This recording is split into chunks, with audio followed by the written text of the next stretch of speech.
Hey everyone, welcome to another video review. This is the Transformers War for Cybertron Kingdom Autobot Blaster and Eject, the Voyager class. He is WFC-K44. We're going to go ahead and put him off to the side real quick so we can look at the box. And yep, yeah, you can see he is a boombox right there in the artwork. In the artwork and stuff, you get the little window and everything, Transformers, and the bigger bit of robot artwork and all the stuff right there. Voyager class. And of course, on top of Autobot, Blaster, and Transformers, Takatomi, and Hasbro, and all that stuff. You got the Autobot logo and some symbols from the Golden Disc. You got the line artwork on this side with the authentic and everything. On the bottom, you have copyrights and all that stuff. And on the back, you have some product shots. Oh yeah, he comes with eject and everything, and there's more warnings and all that stuff. Those come with instructions, which are pretty basic and pretty easy to figure out. He's not a difficult figure to transform in any real means. And he comes with a collector card, and yeah, last time I was with Slammer, I forgot to mention his collector card, which funny enough is the exact same one. Yeah, it's this good little thing with the, and they're upside down. But yeah, the exact same collector card right there. And of course, it's the Ark, and underneath it's, oh no, the Ark's been shot down and gonna crash towards Earth, and gonna crash to Mount Hood, and all that crap. So yeah. Blaster here, yeah, he is a stereo cassette player boombox thing. You see he's red and gray with a yellow tape deck door, some gray buttons, got little knobs and everything. You can see all that. You can see all the knobs and stuff there. You know, glossy black flat plastic. You got the speakers themselves and multiple of those. All that stuff. You got the nice Autobot symbol. Yeah, you can see something there. We'll get back to that a little bit. And other speakers on that side and whatnot. The speaker. You got the handle done in black, and on the back you have robot bits. You can kind of see how he's folded up and more of the robot underneath. And yeah, so it's one of those. Don't look at it from the back. Don't do that. Don't do that. But yeah, it's really nice looking actually. Very G1-esque. I don't have a G1 blaster, even though I tried to get one from Walmart, but I just never could find one. I'm just not willing to pay that much for a G1 toy, honestly. Because I don't have the nostalgia. Yeah, looks real nice overall. I mean, again, it's one of those things. Some people probably might complain about the fact that fat back is a kind of not really to do anything with. But you know, for mainline toy, it's pretty good looking. And well, why are you looking at it from the back? Don't. You can't really do that much in this mode. You can store his gun. There's a gun right here. You can see. It's very, very much based on his old G1 thing, except it doesn't have the big empty ring in the middle. It's got a little slot in the handle there, right there on this side, which can go over this tab right here and just chill out right there. Just store it away, which is nice. Nice bit of storage, you know, nice and hidden away. Yeah, this handle can move, although it can't fully collapse like, you know, a real radio would or whatever, but it's kind of neat still. It can move, well, it's mostly because of transformation, but still, it can move. It's neat. Yeah, also...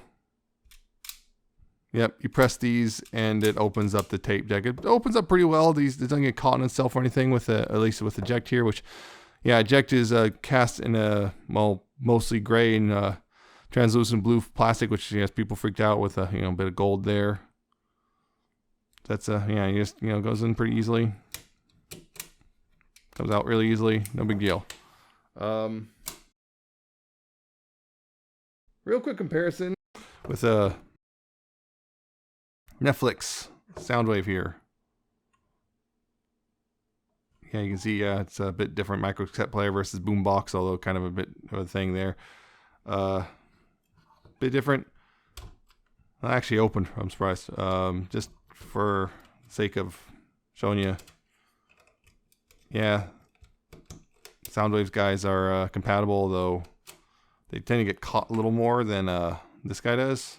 Yeah, they are fully compatible with one another, although you get caught a little easily on this. Yeah,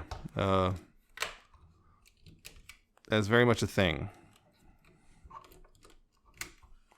Yep. Go ahead and put them off to the side real quick. I'm going to look at eject here. Yeah, eject again. It's nice looking blue. Don't get me wrong. Some people are upset about it because, well, it's not G1 accurate. Plus, they're afraid it's going to be, you know, fragile. So that's a thing. But transformed it a couple times so far, hasn't been a problem. But who knows? Maybe in the long run. But I don't. Again, I'm of the opinion that translucent plastic isn't as big of a deal as people make it out to be. Anyway, transform is actually pretty simple. Right here, you just take this and you pull this down, and it'll, that's a leg. Bring it down, spin it around like that. Same thing on this side.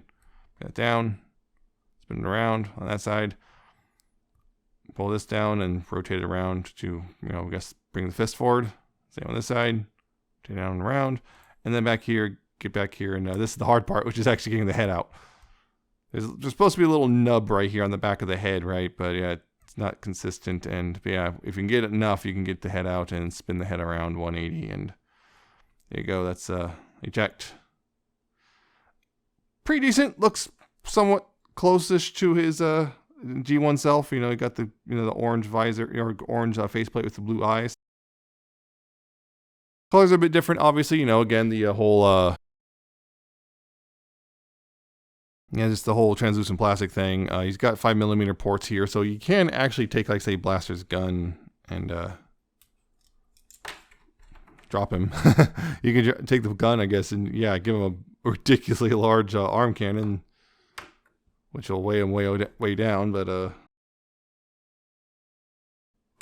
yeah, you can do that. But yeah, if you have anything, you can plug them into the 5mm ports there. He fell over. Yeah, looks decent overall. I like it. This, I really like it personally. Some people are freaked out about this part. There's right here, there's little white marks on a lot of these. As far as I can tell, that is just sprue marks. At least on my, it looks like that on mine. But people are freaking out thinking they're stress marks. They look like sprue marks to me. I'm not sure. But regardless, I haven't gotten any worse since I got this guy. So that's a thing.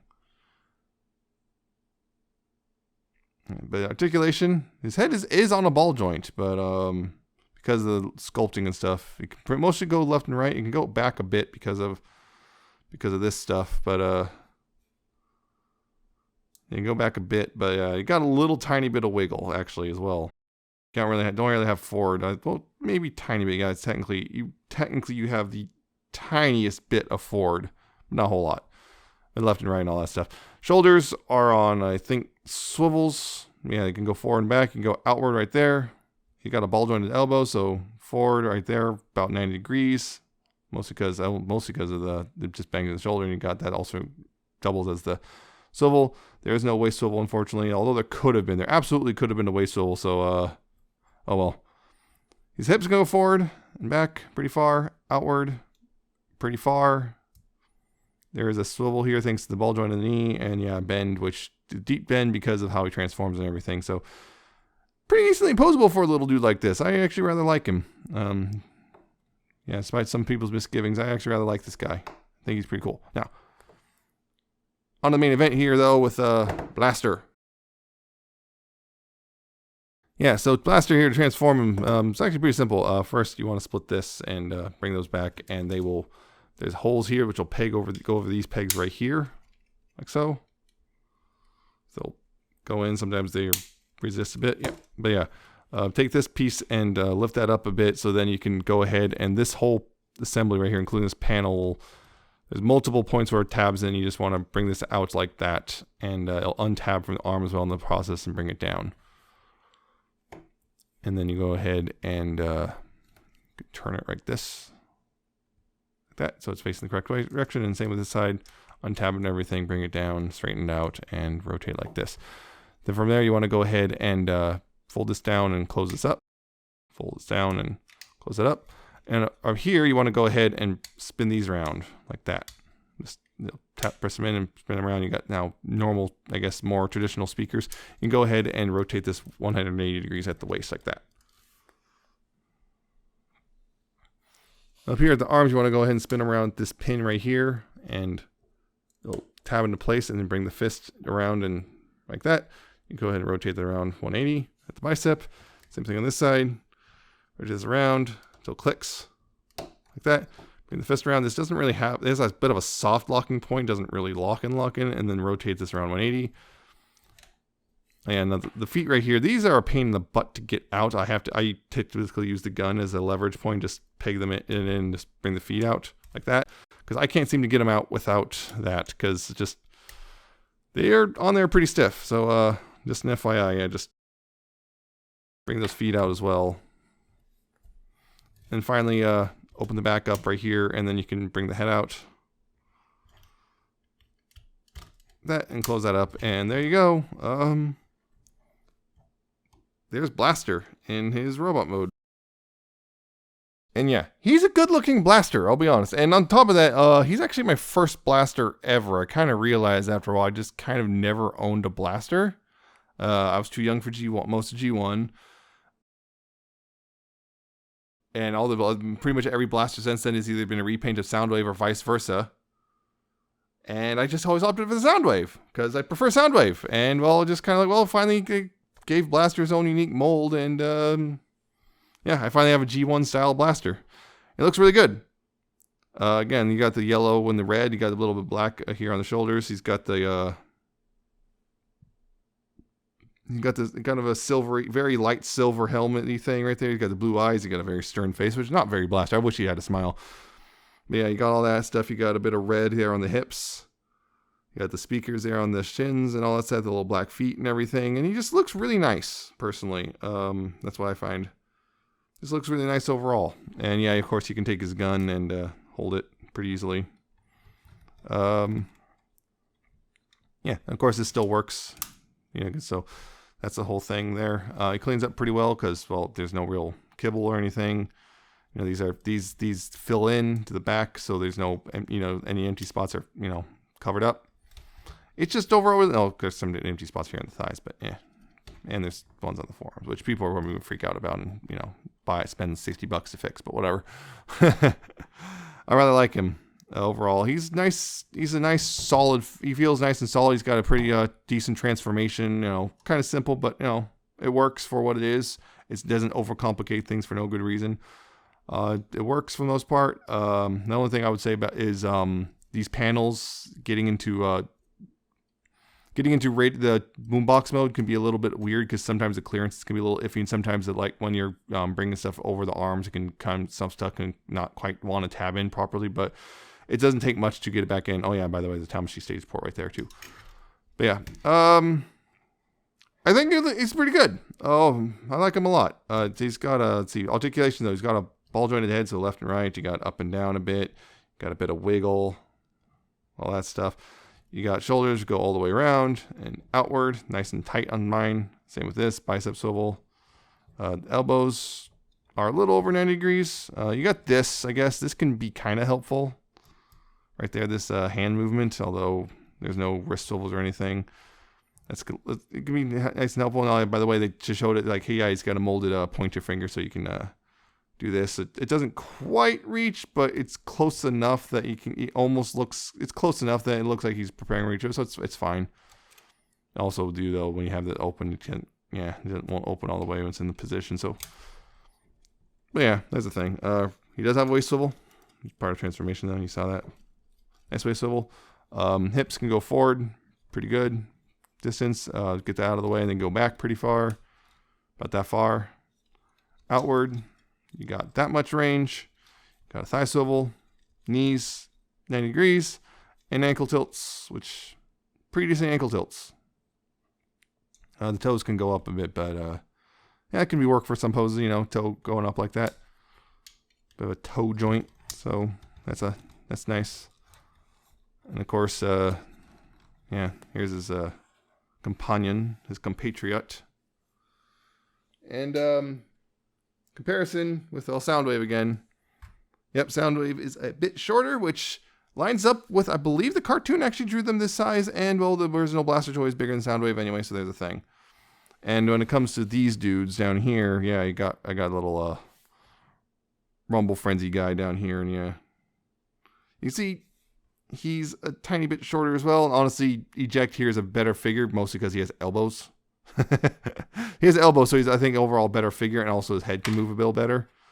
So that's the thing. He doesn't look as, weird enough, despite only being a little taller, he looks nowhere near as stumpy. So that's the thing. I would definitely think between the two of them, the Autobot tapes are going to be overall better than the old Decepticon tapes were. But these are still decent-ish accessories. But yeah, standalone figure is not very good. Yeah, that's the thing. Oh yeah, one other comparison is Earthrise Optimus. He's only a bit shorter than him. Just a bit.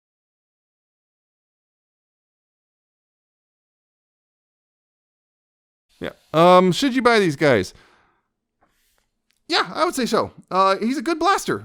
Definitely a good, solid figure. You know, the Eject's pretty good, although some people aren't happy. Some people are holding out, hoping that maybe there'll be a repaint of version with a non-translucent, with a non-translucent eject down the line. I'm not gonna hold my breath personally, but it might happen.